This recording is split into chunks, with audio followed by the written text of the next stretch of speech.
Halo semuanya, selamat pagi, selamat siang, selamat sore, selamat malam. Perkenalkan, nama saya Patrick Sebastian Putra Nugraha. Saya berasal dari Institut Teknologi Harapan Bangsa dengan jurusan Sistem Informasi dengan NIM 1223030.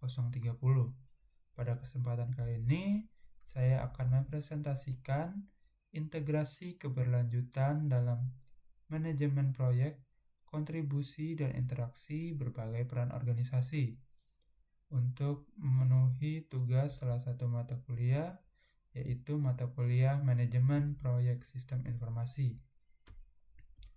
Untuk sumber referensi utama, di sini saya mengambil dari paper yang berjudul Integrating Sustainability in Project Management, the Contribution and the Interaction of Different Roles. Untuk jurnalnya yaitu Procedia Computer Science 256 tahun 2025 dengan konferensi dan DOI sebagai berikut. Baik, untuk agenda pembahasannya di sini pendahuluan yaitu konteks keberlanjutan dan peran proyek sebagai instrumen perubahan. Lalu ada peran organisasi, di mana ada analisis 3 kelompok peran. Yang pertama adalah sementara, lalu yang kedua ada permanent project, dan yang ketiga ada reguler. Lalu ada interaksi dan hasil, yaitu matriks, kontribusi, dan kesimpulan, integrasi strategis. Untuk konteks dan urgensi, persyaratan pelaporan keberlanjutan yang semakin ketat, seperti EU Corporate Sustainability Reporting Directive atau CSRD, mendorong organisasi untuk menyelaraskan proyek dengan strategi keberlanjutan. Proyek bukan lagi sekedar penyelesaian tugas, melainkan sarana untuk mencapai perubahan sosial dan lingkungan yang lebih luas. Untuk proyeknya yaitu instrumen perubahan. Makalah ini menekankan bahwa proyek adalah alat utama bagi organisasi untuk berinovasi dan berubah menuju keberlanjutan, di mana untuk internal berfokus pada inovasi organisasi, lalu untuk eksternal ditugaskan oleh klien pihak ketiga, lalu untuk skala besar membutuhkan koordinasi peran yang kompleks. Di sini terdapat kutipan yaitu proyek adalah instrumen penting untuk mewujudkan transisi menuju keberlanjutan dalam organisasi dan masyarakat. Selanjutnya, kesenjangan integrasi. Study State of Sustainable Business menunjukkan bahwa integrasi keberlanjutan masih dianggap menantang dan persentasenya tidak meningkat secara signifikan. Untuk penyebab utamanya, yang pertama kurangnya cakupan peran organisasi. Lalu kedua, terbatasnya praktik yang menghubungkan proyek dengan tujuan strategis. Lalu yang ketiga, dinamika organisasi yang menghambat pemikiran jangka panjang. Untuk status integrasi bisnis, statis persentase perusahaan dengan integrasi baik tidak meningkat. Apa itu SPM? SPM atau manajemen proyek berkelanjutan mempertimbangkan proyek dari perspektif yang lebih luas. Yang pertama ada triple bottom line, yaitu sosial, lingkungan, dan ekonomi. Lalu ada rentang waktu, yaitu jangka panjang melampaui siklus hidup proyek. Lalu yang ketiga ada stakeholder, yaitu melibatkan kelompok kepentingan yang lebih luas. Lalu yang terakhir ada nilai jangka panjang, yaitu fokus pada manfaat yang berkelanjutan. Untuk pertanyaan penelitian, bagaimana berbagai peran dalam organisasi berorientasi proyek berkontribusi pada pertimbangan keberlanjutan dan penyelarasan proyek dengan strategi?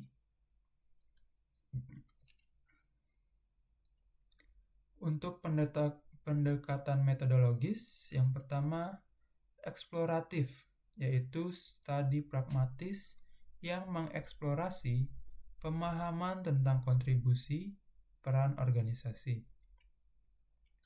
Untuk tinjauan literatur, analisis konten kualitatif dari database utama seperti Science Direct and GSTOR.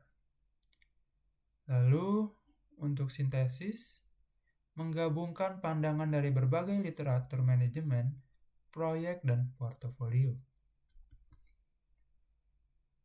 Kita masuk ke kategorisasi peran organisasi, di mana penelitian ini mengidentifikasi 3 kelompok peran yang saling berinteraksi. Yang pertama, organisasi proyek sementara, di mana fokus pada eksekusi seperti sponsor, manajemen, dan tim. Lalu, yang kedua, peran permanen berorientasi proyek, di mana fokus pada koordinasi seperti Dewan Portofolio dan PMO. Lalu, peran permanen reguler, yang berfokus pada standar seperti Sustainability Officer, lalu Reporting Unit. Kita masuk ke organisasi proyek sementara, di mana untuk project, owner atau sponsor, otoritas tertinggi, bertanggung jawab atas tata kelola dan manfaat proyek. Lalu selanjutnya project manager, di mana penanggung jawab perencanaan dan integrasi keberlanjutan dalam manajemen. Lalu ada project team, yaitu ahli konten yang melakukan pekerjaan operasional secara berkelanjutan. Lalu kita masuk ke peran permanen berorientasi proyek, di mana Project Portfolio Board, yaitu manajer senior yang memprioritaskan dan mengotorisasi proyek berdasarkan keselarasan, strategis, dan kriteria keberlanjutan. Untuk proyek manajemen office atau PMO, unit pendukung yang mengembangkan metodologi, standar, dan meningkatkan kompetensi keberlanjutan tim.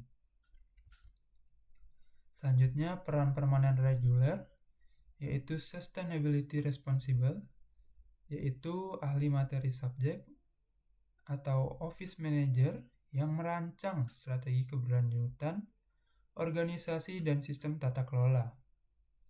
Selanjutnya, Sustainability Reporting Unit, yaitu unit yang mengumpulkan dan mengonsolidasikan data dampak sosial atau lingkungan untuk laporan tahunan. Untuk otoritas dan tata kelola, kontribusi utamanya antara lain menyertakan persyaratan keberlanjutan dalam penugasan proyek, lalu memastikan proyek selaras dengan strategi manfaat jangka panjang, menyediakan pendanaan dan dukungan untuk inisiatif hijau, lalu bertanggung jawab atas tata kelola dampak keberlanjutan. Untuk figur sentral atau the pivot point memiliki beberapa tanggung jawab. Yang pertama adalah mengintegrasikan keberlanjutan ke dalam semua praktik manajemen seperti perencanaan, monitoring, dan juga kontrol.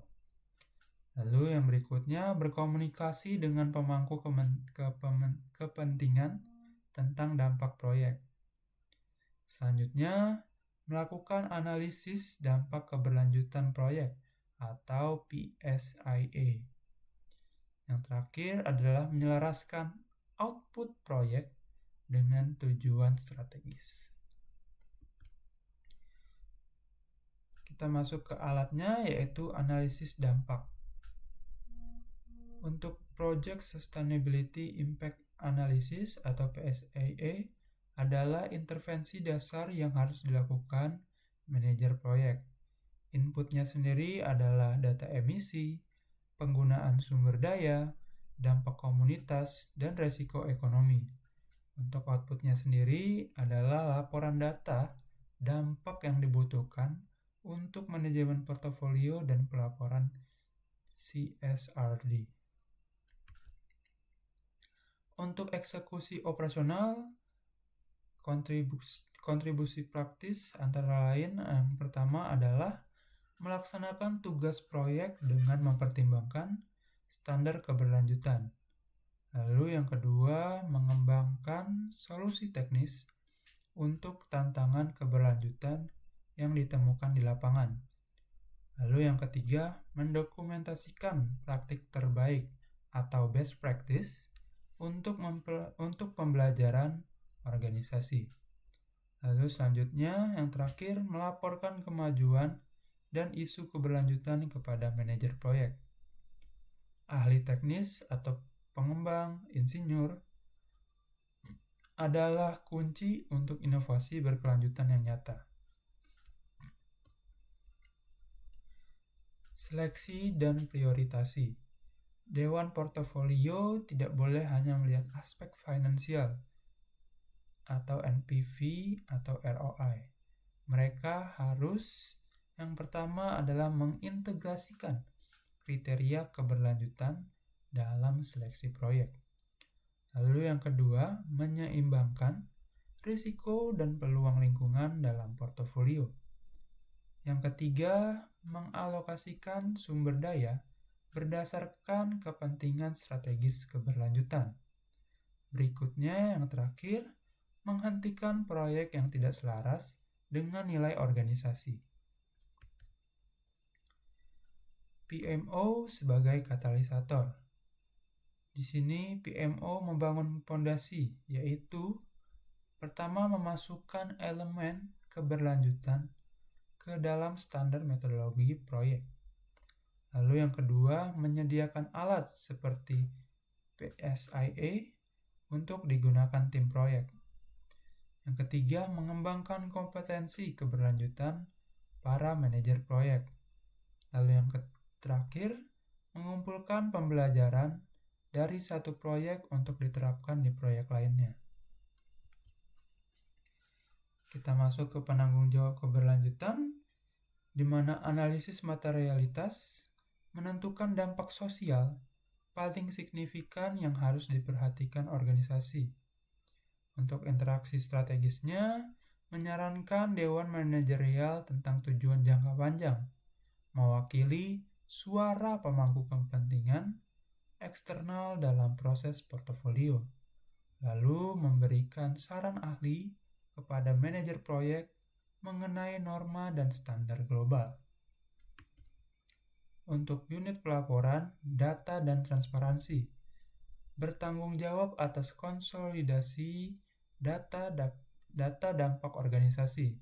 Yang pertama, menentukan data keberlanjutan apa yang perlu dikumpulkan dari setiap proyek. Lalu yang kedua, memastikan data proyek valid untuk pelaporan audit eksternal. Yang ketiga atau yang terakhir, membantu transisi dari pelaporan finansial murni ke pelaporan dampak ganda. Untuk kepatuhan standar global, proyek harus memberikan data yang mendukung kepatuhan terhadap yang pertama, EU SRRD, yaitu standar pelaporan Uni Eropa. Lalu IPMA ICB 4, yaitu kompetensi keberlanjutan manajer proyek. Lalu yang terakhir adalah ISO 21502, yaitu panduan manajemen proyek global. Selanjutnya, matriks interaksi proyek, di mana untuk initiator, project owner, target project owner yaitu tata kelola proyek, lalu untuk target project manager yaitu sertakan keberlanjutan dalam tugas dan tidak ada target untuk project team. Lalu untuk initiator project manager, target project owner adalah lapor dampak sosial proyek. Untuk target project manager adalah tata kelola manajemen. Dan untuk target project team adalah komunikasikan tujuan proyek. Lalu untuk initiator project team, untuk target project owner tidak ada. Untuk target project manager adalah lapor dampak dan praktik baik, sedangkan untuk target project team sendiri pelaksanaan kerja proyek. Kita masuk ke matriks interaksi organisasi. Untuk initiator portfolio board. Portfolio board yaitu seleksi dan prioritasi. Untuk sustainability responsible yaitu penyelarasan strategi. Dan untuk reporting unit yaitu input data prioritas. Untuk initiator PMO, portfolio board-nya yaitu sedia data prioritas. Untuk sustainability responsible-nya yaitu integrasi dalam standar. Untuk reporting unitnya yaitu lapor praktik terbaik. Selanjutnya untuk initiator sustainability response, portfolio board-nya adalah partisipasi seleksi. Dan untuk sustainability responsible-nya yaitu analisis materialitas.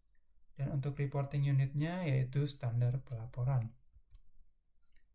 Kita masuk ke keselarasan strategis, di mana integrasi keberlanjutan yang sukses bergantung pada alur yang tidak terputus, yaitu strategi organisasi, manajemen portofolio, lalu manajemen proyek.